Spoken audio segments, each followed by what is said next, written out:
Salutare! Sunt Alexandra Druță, iar astăzi o să vă arăt cum se scoate un tipar din burda. Câteva tips and tricks, câteva lucruri de luat în calcul și apoi la final, de ce nu, și produsul. Ce știu eu despre burda este că este foarte copleșitoare pentru toată lumea. Când deschizi tiparele, te pierzi și habar nu ai de unde să o apuci. Ce am făcut eu ca să simplific tot acest proces a fost să creez un fel de traseu, astfel încât să ajungi la produsul dorit. În primul și în primul rând ce vreau să vă zic, când cumpărați revista, ea vine cu 3 părți componente. Aveți odată revista propriu-zisă, care este în germană din păcate, apoi aveți instrucțiunile, ele sunt în română, ceea ce e super fain, și nu în ultimul rând aveți tiparele, unde, sincer, nu prea contează în ce limbă sunt, pentru că sunt mai mult linii și cifre. Haideți să vă vorbesc despre fiecare în parte, ca apoi să ne apucăm de lucru. Primul pas este să mă uit în revistă.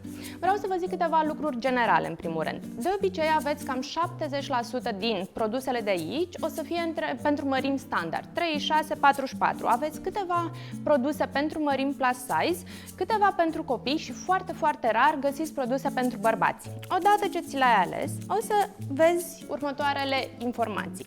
Aveți odată denumirea, plover, apoi aveți codul produsului, care în cazul nostru este 116A, există și varianta B care are câteva mici ajustări. Apoi o să aveți grupa de dimensiuni și în cazul nostru avem 3644 și nu în ultimul rând numărul de buline care indică dificultatea. Tot ce este 1 și 2 buline, acestea sunt foarte ușor realizabile de absolut oricine. 3 și 4 buline sunt mai dificile, ai nevoie de ceva experiență pentru că presupun mult mai multe părți componente și o viziune, să le vezi în spațiu cum le unești. După ce am găsit aici, următorul pas este să trec la suplimentul în română, care îți oferă absolut toate informațiile despre produsul pe care îl realizezi. Ce vă sfătuiesc este să citiți odată prima pagină, pentru că conține foarte mult tips and tricks despre croire, despre anumite marcaje de pe tipar și e foarte util pentru absolut oricine. După aceasta, o să aveți aici absolut toate modelele pe care le regăsiți în revistă. De obicei le aveți categorisite pe rochii, fuste și pantaloni sau modele pentru copii. Ele sunt toate aici. Partea următoare este tabelul de măsuri, care este cea mai mare nebuloasă din burda. Și anume, ce am observat eu este că, în general, produsele din burda o să-ți iasă ori mari, ori pe măsură, dar niciodată mai mici. Dacă tu îți scoți măsura pe care o porți în România, produsul acela o să fie puțin larg sau, după cum ziceam mai devreme, fix pe măsură. De ce se întâmplă asta? Cred că în Germania femeile sunt puțin mai masive și atunci hainele sunt create pe tipologia lor de corp. Noi în România suntem puțin mai micuțe și atunci hainele o să ne vină o idee largi. Ce vă sfătuiesc este, porniți de la măsura pe care o purtați în România. Dacă eu îmi cumpăr pantaloni mărimea 38 o să scot și din burda. Există posibilitatea să-mi fie largi, aici depinde de fiecare corp în parte, de cât de mari sunt șoldurile sau cât de mare este talia sau unde sunt poziționate ele, dar cu siguranță nu o să-mi iasă mici. Dar partea bună e că din ceva mai mare tu poți face ceva mai mic, din ceva mai mic e mai greu să faci ceva mai mare. Acum o să mă uit la modelul meu. Ce informație găsiți în supliment la fiecare produs în parte? Aveți în primul și în primul rând din nou denumirea produsului cu pagina unde îl găsiți. Apoi aveți măsurile și apoi îți dă lungimea orientativă a spatelui. Pe mine această dimensiune nu prea mă interesează pentru că tu poți să alegi să faci mai scurt sau mai lung produsul respectiv. După care ai aici necesarul de material. Mi se pare super util această informație pentru că multă lume mă întreabă dar cât material am nevoie pentru o fustă. Și atunci burda îți zice exact. Ce vă sfătuiesc? Luați puțin mai mult, că dacă greșiți un buzunar să aveți de unde să-l puneți la loc. După care, sinceră să fiu, uneori explicațiile pe care le găsești, instrucțiunile de cusut, pașii pe care trebuie să-i urmezi, mie mi se par puțin dificili sau cu termeni termeni care nu sunt chiar prietenoși pentru toată lumea, nu-i cunoaște toată lumea. Și atunci, eu încep puțin altfel și anume, mă uit mai întâi la schema tiparului pentru a înțelege ce bucăți trebuie să scot ca să compun produsul pe care îl doresc să-l fac. Și o să aveți aici toate părțile componente, 1, 2, 3 și 4.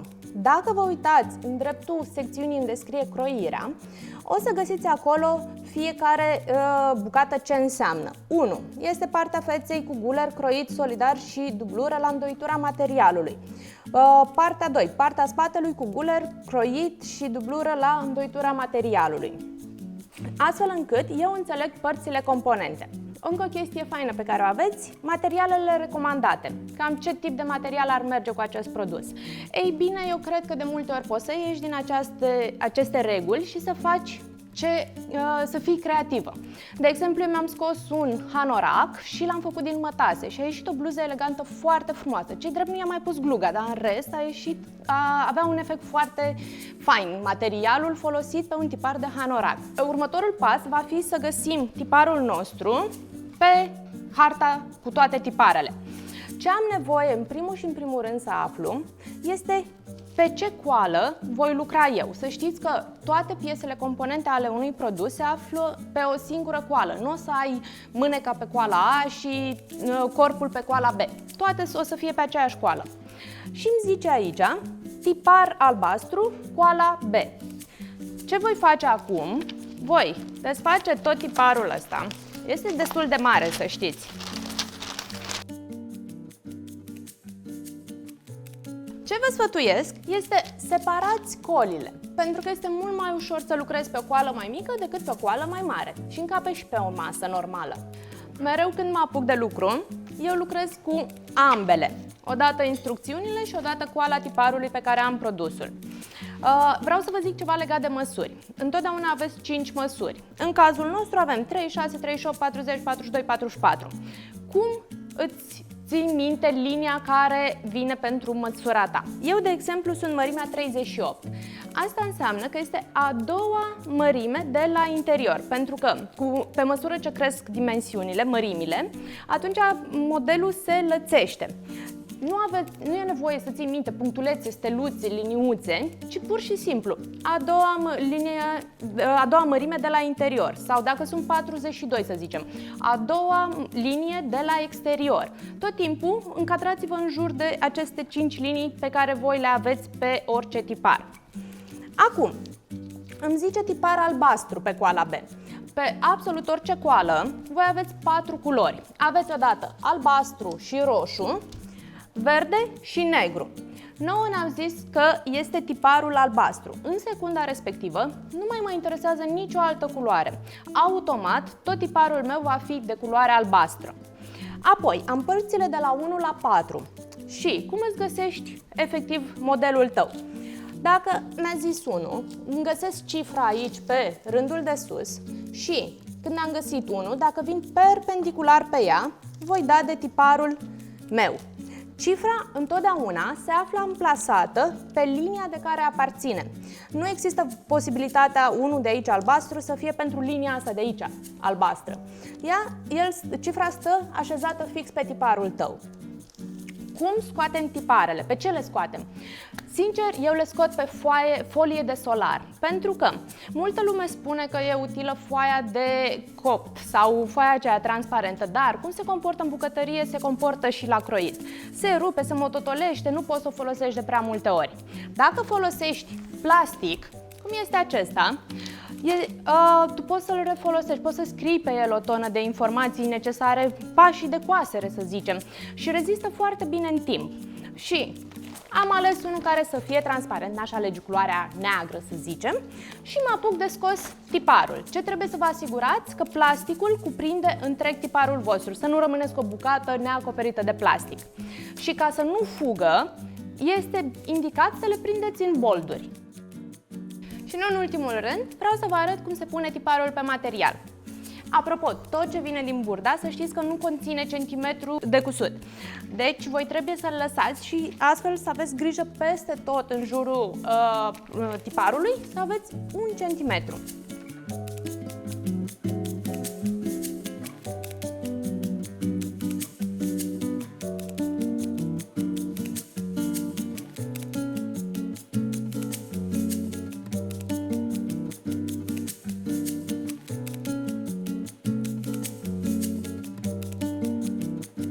Acesta este produsul pe care l-am făcut pe baza tiparului din Burda. Alături de Zinga România, vă mulțumim că ne-ați urmărit și vă invităm să ne dați subscribe la canalul de YouTube pentru și mai multe tutoriale.